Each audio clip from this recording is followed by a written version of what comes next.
Welcome to the Savvy Dentist Podcast with Dr. Jesse Green, the show where great dentistry meets great business. Listen in each week as we bring you an inspiring person who will share their story, ideas and business techniques to help you create a practice and a life you love. And now introducing your host, Dr. Jesse Green.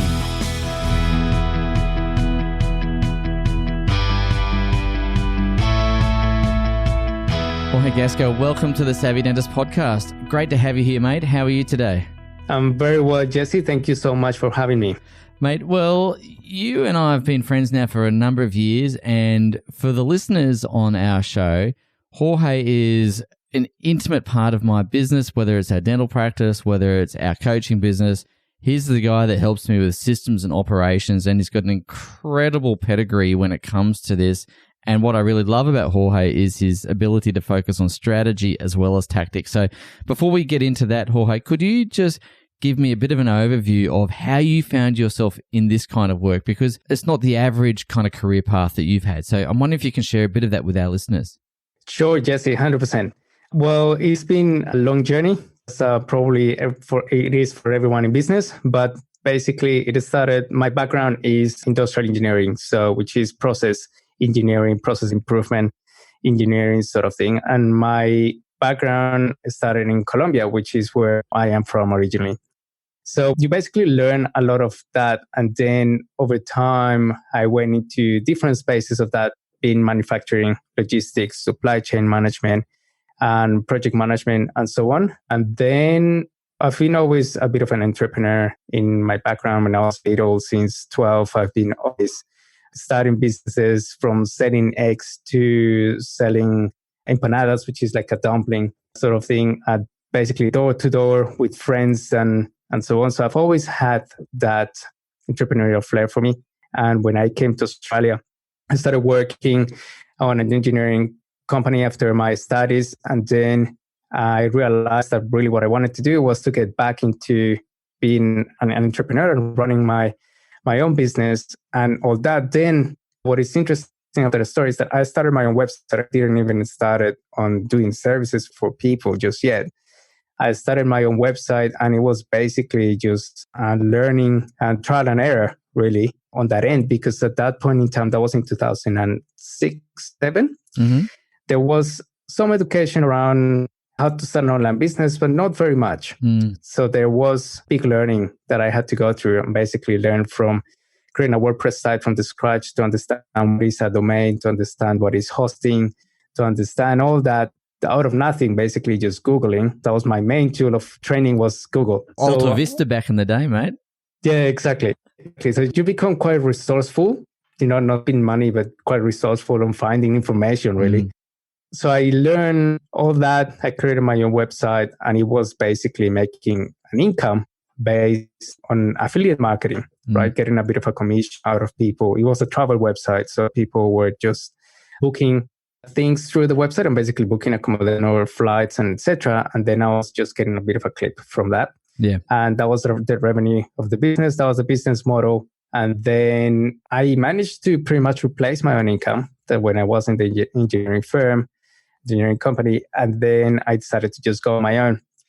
So the interesting story about that is that the back end of that was the database that I was building in WordPress, and I was building applications, and I had a lot of follow-ups at the back end of that and so on. So it was always the framework of having a database that I could follow up with people. And that's really the secret to success of that little website that I built, was that, because I knew when someone was clicking on a link and that, so I was getting information to be able to get them back. Long story short, the website got hacked, and I lost it all after a month when I quit my engineering firm job. Oh, God. And I had to start from the scratch again. Start from the scratch was a very interesting journey, and it was a great journey, actually. And I have to say thank you to my wife for this, because I was trying to do what I was doing, which was basically just hiding behind a computer and building something again from the scratch, basically another website. And then my wife went on and tapped onto my shoulder and said, "You're very stressed, but a lot about this stuff. Why don't you go out and help people to learn and to do this for them, because they don't know what you actually know, and you're pretty good at this." And Yeah, basically that was the start of what I'm doing today. Basically, I started going to networking groups and I started meeting with other business owners. And yeah, definitely there was the need for someone to help them with systems and teaching them about those learnings that I actually had from the online world and etc. Wow. And that's basically the start of all that. And that brought me to where I am today. Yeah, well, there's a lot of things in there and it's really interesting because obviously we speak all the time, and there's a few things in there that I didn't know actually. There's a few little things that I wasn't aware of, all of those little details in the story. So 2006, 2007, you started online. I started online about 2008. Similar situation, affiliate marketing, building websites, WordPress, figuring out how to do that. And the thing that I think that you touched on, and I think this is really, really key, and ladies and gents, if you're listening to this, I want you to just really take note of what Jorge said, and that is the money's in the follow-up. And I remember back in the day when I was doing network marketing, even earlier than that, we used to have one of our advisors to say to us, you've got to follow up because that's really where the money is. And what I like about the work that you obviously did for that website and a lot of the work you do with our business and obviously in your own is to assist with that automation of follow-up, making sure those things don't fall through the cracks. And I want to just quickly address a point because for people listening to this podcast, they possibly think that automation is all digital, it's all tech, it's all hands-off done behind a computer. And I just want to ask you what your definition of automation is so that we can just set that scene for our conversation today. Sure. For me, automation is got really three elements onto it, and it's simplification, it's structure, and basically what it produces out of these two is a business that can scale. Yes, there are systems involved. Yes, there's a lot of online tech stuff involved, but it need to be as scary. So the intention of all these systems is to create something simple that delivers a result. And the result could be as simple as getting a phone call happening, or as simple as getting a booking out of that follow-up. Yeah. So, mate, just on that simplification, having structure and scale, and you said it's to get an outcome. So if the outcome is to make the phone ring or to get something happening, if we apply this across the whole business, what sort of effect might the business owner experience as a result of getting this right?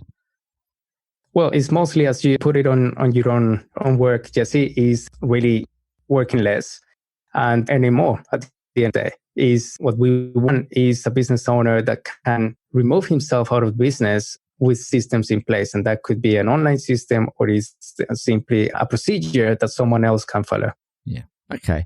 All right. So I want to just touch on your background, mate, because it is an interesting background. And before I met you, I'd never met anyone involved in process engineering.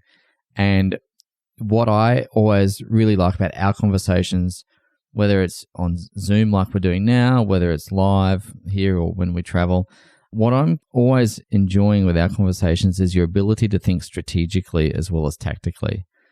Can you just help me understand where the strategy begins and ends and where the tactics begin and end as well? Can you just help me understand or help the audience understand what that interface is and what needs to happen first? Yeah, Jesse, and that's a common question, by the way. I get that all the time. And not only that, but it's also a common mistake that people make, which is they start the other way around. They basically start with the tactic and then they put the strategy. So to clarify that, how does it work? So the strategy, the way I see it, and many people see it differently, the way I put it is, where do you want to go? What is the outcome? What is the goal? And that's starting from the top level is, what's the goal of your business? Where do you want to take it? What is the objective?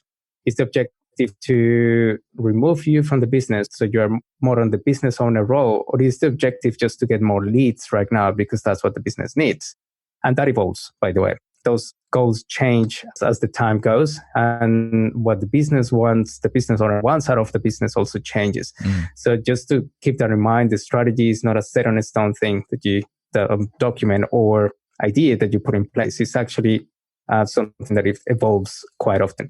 So that's the strategy. Strategy is really the main outcome. What do you want? And then from there, what I normally do is actually work backwards, right? So if you know where you want to go, then from there, you can start seeing clarity around what are the steps that you need to take, right? And those steps that you need to take is what I call tactics, right? which is really the tactical actions, so the actions that you need to take to get there. In the automation world, it would be, the strategy could be, we want the phone ringing, right? And we need to get 20 calls a week out of what we do in marketing, as an example. Then what are the tactics that we're going to follow for that? A lot of people outside marketing, what I call, which is SEO, Facebook ads, and all that, they will run in traffic into their website.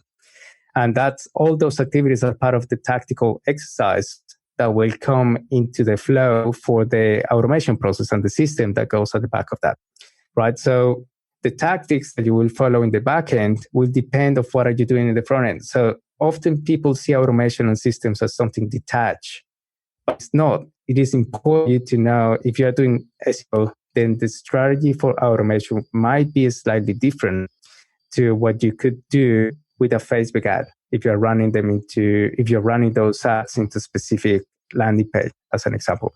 So all that execution, that's what's the tactical level of the whole process. So simplifying all that is what is key. And that's where I'm going back into the first definition, which is simplify, structure, and scale. So if you understand that you have the strategy that will give you the structure for you to be able to simplify the tactics. And when you put those tactics in place, and then you put a system that will give you the scale. Yeah, I love that. And Jorge, one of the things that, again, having worked with you closely now for a couple of years, one of the things that I really like is the simplify part in there as well. And because it's easy for these things to become overly complex, right? It's easy to add more and more moving pieces. And of course, the greater the complexity, the harder it is to manage, the more it's likely to break. Yeah, all of those things come into it. So from your perspective, how do you work on keeping it simple? From keeping it simple is not over-automating, put it that way, right? So if we can make the system to do what it needs to do in 3 steps, we don't want to put 5 just to make it fancy to the client, right?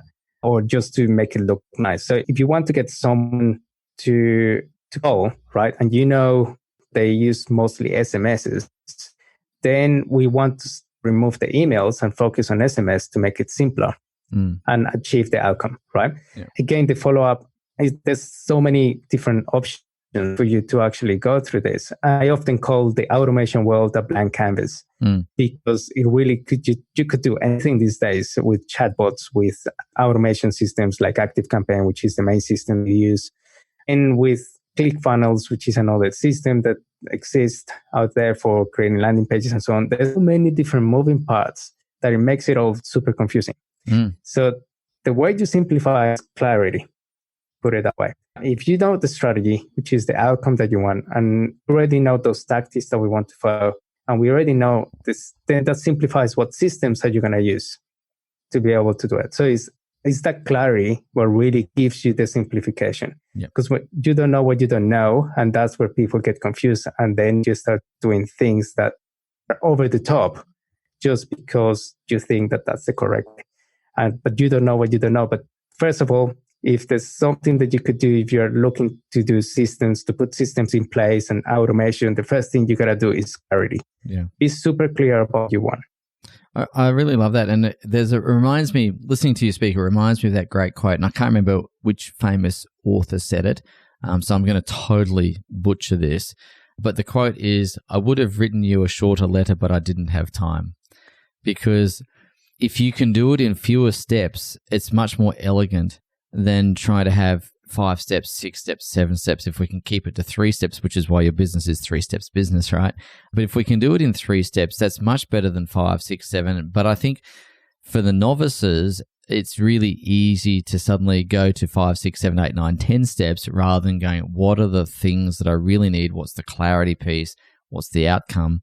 And I think it's also about 80-20ing some of those things as well. 100%. That goes back to the strategy, right? So what does the business need right now? Do you need leads? Do you need conversions? Or do you need to retain more of your customers with a recall system? So it all really depends on what they actually need. And then from there, you have the clarity to be able to decide and simplify. Yeah, and it's really interesting. And that's a lot of the work that you've been working with me on. We've been collaborating on building our own automation for our practice, which has been fantastic. And One of the things I find with a lot of the available practice management software that's around today is it really lacks really good automation. And even though the marketing people at those companies will say it has it, not in the way that I think it can and should be done. And you've been really instrumental in helping us build that into our practice and what we do. So getting that recall system right, making sure incomplete treatment's followed up, really rigorous processes, all that sort of stuff has been tremendous, as well as, post-operative care and so on. So we'll talk more about that another time, of course, but that's been really helpful.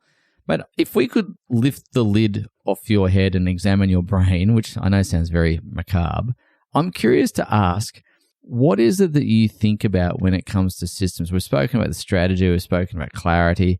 Is there anything else in there that we need to be aware of as we're designing our systems for ourselves? Because again, it is such a huge source of leverage in business. And I just want to make sure that if there's any other things that people need to consider, we capture that for them today. Sure. I would say the main thing is why. Why are you building something? Yeah. And it's not only on systems, but it's on anything. And that's something that I drive myself through all the time. It's like, why are we doing this? Is this for a specific objective, or is just because I want to do it? And there's a big difference between those two. Mm-hmm. Definitely ask yourself why. Why is this important? Why is this needs to be done today or tomorrow, and etc. And that's a big drive of what I do and how I do things is the why, and that clarifies what is important. And in systems is even most important the way I said, because once you understand the why you need that system, then you'll give it the priority that it actually needs. Yeah, totally. Okay. So earlier in our conversation, you alluded to mistakes. And you alluded to the fact that one of the common mistakes is not getting the strategy right before the tactics. What other mistakes do you see commonly occurring in businesses where they're trying to install automation or leverage through systems? There's three main mistakes that I normally see. The first one is the noise structure, which goes back to the noise strategy and putting tactics before the strategy. That's the first one. The second one is automating. I already touched a little bit on that as well, but basically it is putting so much into it that it removes the whole actual experience of what the client or the person that is going through the system will have. And that's the main third mistake, is that people forget, or the business owner usually forgets about the customer experience and the client experience. And that's super important. So we often get too directed by the strategy and what we want as business owners, what the business owners really want out of it, that the customer is a little bit forgotten. That's the three main mistakes that I see: is the noise structure, over automating, and forgetting the customer experience. Yeah. Massive. Ladies and gents, if you've just tuned into our podcast, I'm having a conversation with my friend, my colleague, Jorge Gasca from 3 Steps Business. Jorge is intimately involved in both the Savvy Dentist business as well as our dental practice, and he's my go-to guy when it comes to systemization and systems thinking. And what we've been able to work with Jorge on is making sure our systems are operating smoothly, consistently, and that's really what we're trying to unpack today. So you can take those lessons that we've learned and hopefully apply them to your business as well. Jorge, I want to talk a little bit about trends for a moment, because the automation piece is something I've been wanting to introduce into dentistry for 10 years now. Ever since 2008, 2009, when I first got online, I could easily see at that time the opportunity that existed within dentistry. And to date, I don't think that that's really been capitalized on. And yes, you and I are working on something there. But what I want to talk about is the trend of personalization, hyper-personalization. So obviously, there's a lot of data in the world. Data is big business. Everyone seems to be collecting data and personalized marketing. We can do retargeting. We can do all that sort of stuff. When it comes to automation, how do we maintain automation but create personalization at the same time? Because not all of our patients, not all of our customers are carbon copies of one another. They've all got different needs. They've all got different hopes and aspirations. How is it that we can create a degree of personalization in the process? Great question, Jesse. That's an interesting topic, because going a bit deeper onto that all goes down into AI and machine learning, really. That's where it's going. Yeah. To put it simply. But how do we do this? How can we do it now in a simpler way without having to understand a machine or without teaching a machine? Is really number one, understanding our customer. Yep. And then number two is capturing data. You capture data points of basically their desires, aspirations, and so on. And it could be as simple as having a conversation, but then putting those data points into your database. Then at least next time that you speak to them, you can make a reference to that. And I was having a conversation yesterday actually with someone, and that conversation came up in which they do automation to personalize, but they actually personalize the conversation. So the system stays the same, right? It's a linear system in a way, but then the conversation, that's when you can personalize. And I often say you can automate the process, but personalize the experience, right? Then you can have the two of the best worlds. You can still have a standard process that everyone goes through, but the messaging, that is what changed. That's a way that you could simplify that process without having to invest into an AI bot or getting someone to develop that, and etc. But yeah, definitely the trend is hyper-personalization. That's what people want. That's what people expect. And they, even though you've spoken to them a couple of times, they expect you to know about them a lot more than that, which is an interesting thing that is happening these days, is how to manage that. And I get that question often. But yeah, so simply just gather data points and enjoy the conversation. Yeah. And again, I think it's really interesting because gathering the data points and capturing that data is really key, because that's the information that we need to be able to inform the communication that we have with the patient. And most of us are familiar in the practice management software of capturing social notes. But for me, that's not really enough. And I think we need to have a better process around that.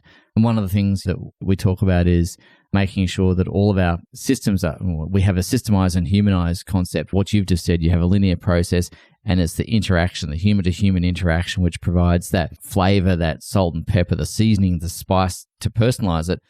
But equally with that human to human communication, that's where we talk about conversational framework. So we can still make sure that there's a degree of systemization in there, but we've got flexibility. So we call that freestyling in the framework, which you and I talk about all the time. So there's the system, the automation, and then there's the framework, the conversational framework that allows the front desk person or the dentist or whoever it is to be able to freestyle and still follow a structure, but get a personalized outcome. So I think those things go hand in hand. Do you agree with that, mate? 100%, Jesse. And just to add to that, keep in mind that people buy from people. Yeah. And at the end of the day, that's really the case. The system only supports the process. The system will only help you get there faster, but the system often doesn't make the sale or will help you build the relationship, but the system doesn't build it for you. Yeah, fantastic. So, mate, as we think about introducing automation into the practice, we've spoken about a few things to consider. We've spoken about a few things to be wary of. We've spoken about some trends. Are there any other things we need to know or be wary of, or any other trends we need to keep in mind as we go through implementing this into our own business? Sure, Jesse. One of the things that I probably didn't touch much on is choosing a system. And that's a big piece of the whole puzzle. And when you're on the process of automating, that question will come down. Even if you follow the process of the strategy, then tactics and so on, the system that will support your strategy and tactics is key for you to have success on the process. So yeah, just when you're going to that, just make sure that you choose a system, the best system you can afford any particular point in time that will support you, that strategy in the long term. Often people just try to save money on the system, on the framework, the software that they're using, but then often realize they will often shortly after they actually need to pay for a migration into a big system because they outgrow it. Ask me how I learned that lesson. I've walked a mile in those shoes. Anyway, that was a lesson hard learned, folks. I can tell you that. I was on a system. We had to migrate. Jorge managed it for me, thankfully. And it was seamless from my end, but I don't know if it was as easy for you because there was some legacy issues we had to contend with. So thank you for all of that. Mate, if there were a couple of key points, the gospel according to Jorge when it comes to systemization, helping people scale their practice, because that's really what it is. How do we go from profitable practice to a scalable practice? We do that through leverage of team. We do that through leverage of systems. And we've spoken in depth around particularly the systems part today. The team part is really important as well. Is there anything you want to add around the team part? Because I know you're very adept at running teams. Yeah, the team is super important. I mean, you cannot make decisions that they are going to be able to produce for you, or basically produce, right?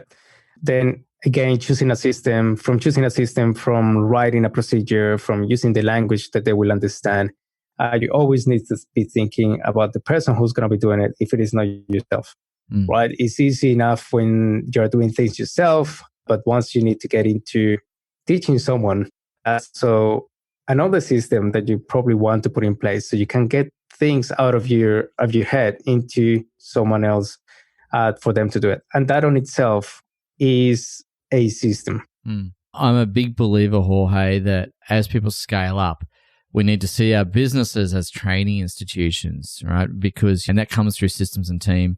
And for most people, training is a bit of a by-the-by thing, something, we tend to learn on the job, throw them in the deep end, in other words, basically, figure it out as you go. My personal view is if you really want to scale your business, whether it's a dental practice or otherwise, but we're talking about dental practices here, is you have to see your practice as a training institution first and foremost, so we can bring people up to speed as quickly as possible. And to do that, we need that system, we need those resources, and we need a reproducible project or program to be able to do that consistently day in, day out. And I know that's something, again, you've helped us with. So that training institution part, I think, is key. 100% yes. And I will add one more thing to that. And I think it's the mindset as well. You need to start creating systems mindset in which you can see trends within your own business, in which you can see, for example, FAQs, frequently asked questions, that you can start creating processes around those. And make a list of the 10 questions that you get all the time, and then you document those and put them into a software that everyone can access them.